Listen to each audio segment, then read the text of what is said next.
Hey, I'm hellorodney. Thanks for clicking on my video.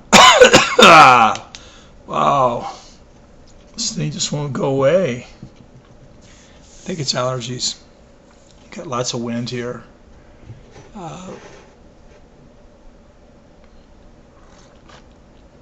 I don't want any of you ladies out there to start getting all excited. So we're talking about nudity here pretty quick. So I want all of you ladies to go ahead and just click out of this. It's not going to be anything sexy.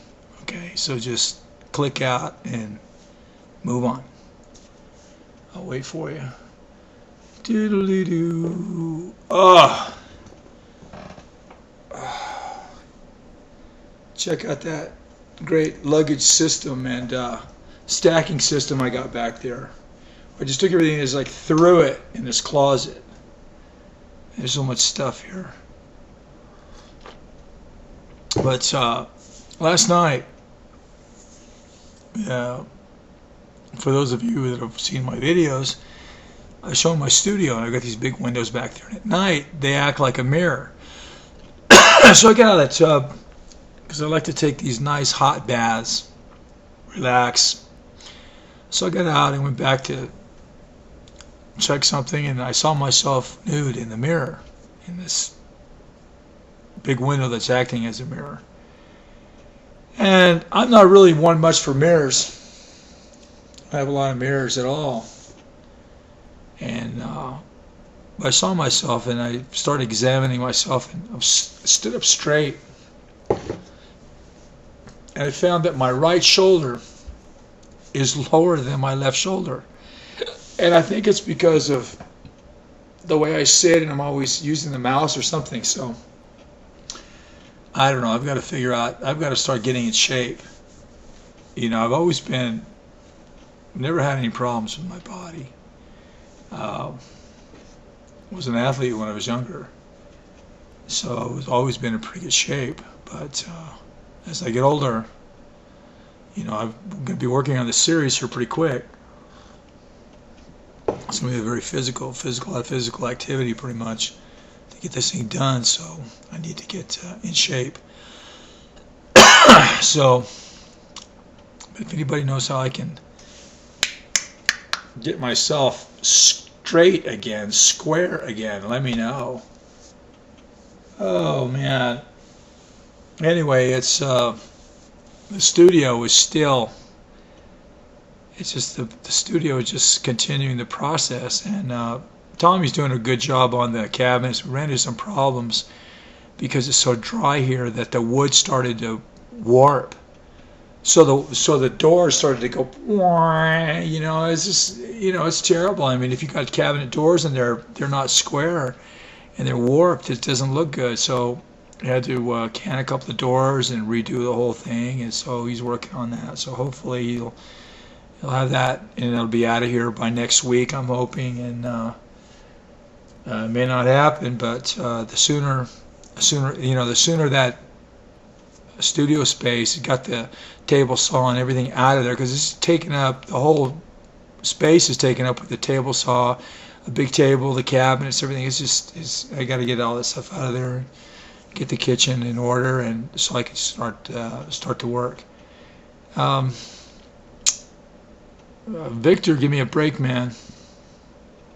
It said something about my videos, how basically I don't know exactly what he said. I only saw it once, but it was something about how, you know, that I'm not giving them what they want. Basically, it's what I got out of it, and that's true. And I'm not. And my videos, my views show that, reflect that. So, but I do want to thank this one particular person telling me about the tags and everything. And it's something that I've kind of known, but I guess I'm going to have to really start trying to promote my videos for this new series of work I'll be working on, because it's going to be important that YouTube starts to work for me, because I need, you know, otherwise, you know, what's the point? I mean, I come on here and make a few videos and say, oh, hi, and all that, and I got a few people that like my videos and enjoy watching my videos, but it's not like I'm setting freaking YouTube on fire. As a matter of fact, I'm, if everybody on YouTube was like me, there probably wouldn't be a YouTube. So, I don't know. Nobody knows. Oh man.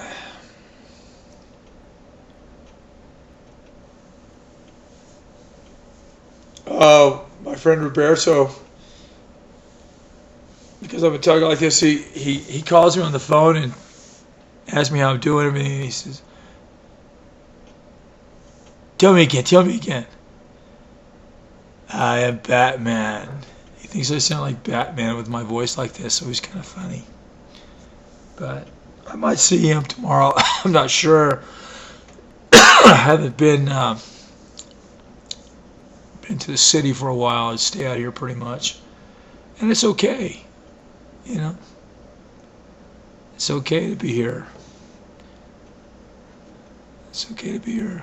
I go from Los Angeles to this small city to being out here in the middle of nowhere. It's really a strange kind of thing. Oh, God, this is a terrible video. Boring video. Incredibly boring. It's a boring video. This guy named Steve Keen. I got this in Santa Monica in 2001.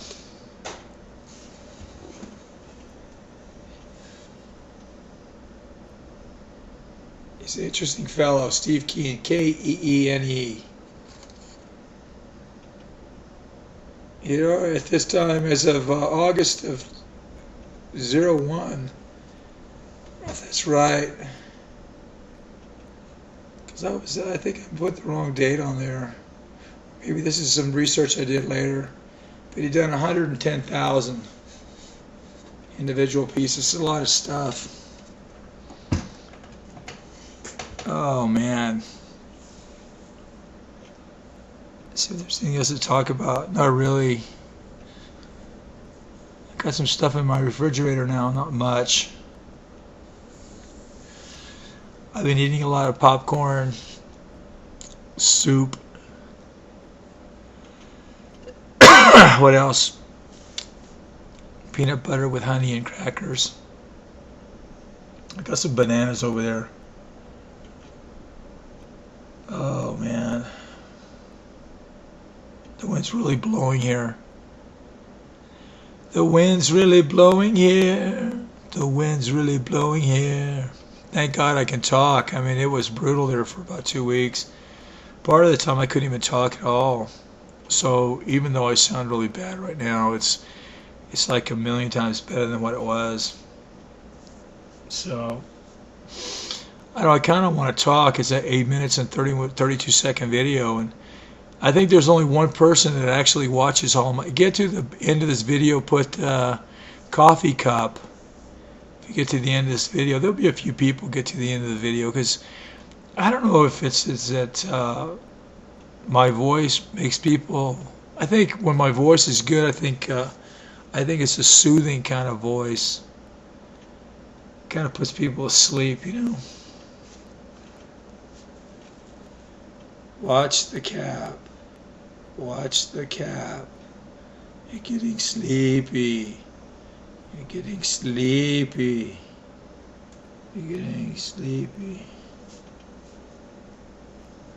Oh, what else? What time is it? Oh. Well, if anybody got this far in the video, I'll tell you a little story happened to me one time about going to sleep. I was 19 years old, and I was living in Ohio, of all places. I had I'd gone to Indiana that summer, the summer previous to this winter, a few months earlier, and met a guy there from Ohio. And he called me on the phone one day, and he said, this is in January, he said, I got a job for you. an apartment for you, and there's girls everywhere. Well, I had a job. I quit the job in 3 days. I was in Ohio.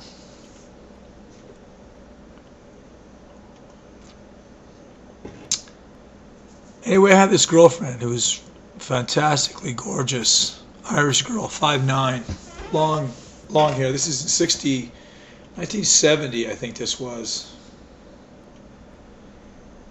And she was extremely, stunningly beautiful girl, and was just unbelievable. And we became boyfriend and girlfriend. And her father got me a job at a grocery store in the produce section. So in Ohio, sun up, noon, or sundown, it's all the same. It's all gray. There's no sun. It's just blah. It's just terrible. So one day I got off work and went to my apartment. I had a date that night, so I went and I took a nap. I was going to take a nap and get up and for this date. So I went down, laid down, took a nap. When I woke up, I thought it was the next morning. I jumped up, threw on my clothes, took off back to work where I'd been there for like 2 hours previous. Put on my apron and was working. And the guy comes over and says, "What are you doing?" I says, "Well, I'm working." He says, "Well, you don't come in until tomorrow morning." And I realized that it was still the same day. I went home, went on my date. And that girl was a strange situation. We split up for some reasons that I can talk about some other time, but I did a Google search on her, and she died in a fire that she set. She had, from what I understand, this is the theory, she had married this very affluent doctor. She was a nurse, an RN. She married this guy. They had a kid, and because I talked to him, I called him on the phone, and we talked for quite some time, and he told me basically, you need to remember her for the way she was, because she wasn't that way in the end. That she had gotten into some drugs and everything. As a matter of fact, she and I went to the same drug rehab place in Arizona. Very well respected drug and rehab center. She had been there a few years after me, but I guess it was a little bit late for her or whatever. And so she went kind of off the deep end, and then she wanted to have another child. She had had a child, had a lot of postpartum depression, and then she begged her husband to have another child, and so he didn't want to do it because of what he had gone through with her first one, and then he relented, and then they had twins. And she just absolutely fell apart, and anyway, I guess she got violent. It was drugs and alcohol and all kinds of stuff, and she just went nuts. And finally, they got a divorce, and then she tried, I think, to burn, this is the way the story goes, to try to burn his house down, and then, set her own house on fire, and she died of smoke inhalation, I guess it was. So it was a very depressing story for me, because it was someone that I had very, very fond memories of. When I knew her, she was only 18. I was 19 at the time. And it's so strange how things turn out, because you think about those kind of things, and you think, well, at some point you go, oh, gee, I wonder what would have happened had this happened, had that happened. Well, she may still be alive if I would have been her husband, because I know that I couldn't have handled that. I just know I couldn't have handled that. So I think that the fact that she married this doctor guy, he had a lot of cash, and he could hire people, I guess, to come in and take care of the kids and everything. I mean, I don't know. I'm just kind of rambling on right now, but sometimes you never know.